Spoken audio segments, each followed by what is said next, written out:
Hi guys! Welcome to my vlog Mabuhay. For today's video ay papasilip ko po sa inyo ang proseso kung paano po kami mamili ng bigas. Pagkagaling po namin ng tindahan, maaga po kami nagsara, mga 8 o'clock. Tapos diretso po kami dito sa Bukawi, Bulacan para po kami ay mamili ng mga bigas. Para mag-restock na naman po tayo guys kasi konti na lang po ang natitira. Yan, sa awa rin nakarating po kami ng maaga. Kaya eto, pipila ka po dito para magbayad at tatawagin na po yung pangalan nyo para ikakarga na po yung mga bigas na inyong pong pinili.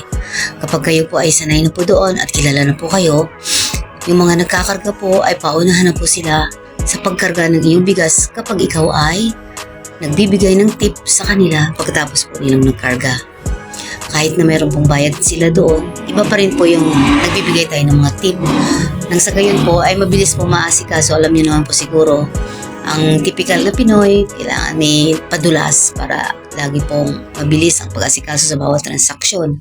At ito na nga po, pauwi na nga po kami. At pagdating ni Javi ay kailangan niyo na pong ayusin yung mga paglalagyan ng mga bigas para ikakarga na po.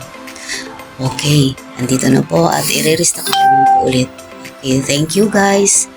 Sana po ay mag-subscribe kayo sa aking munting channel. Don't forget to follow, like, and share na rin po. God bless us all. Mabuhay!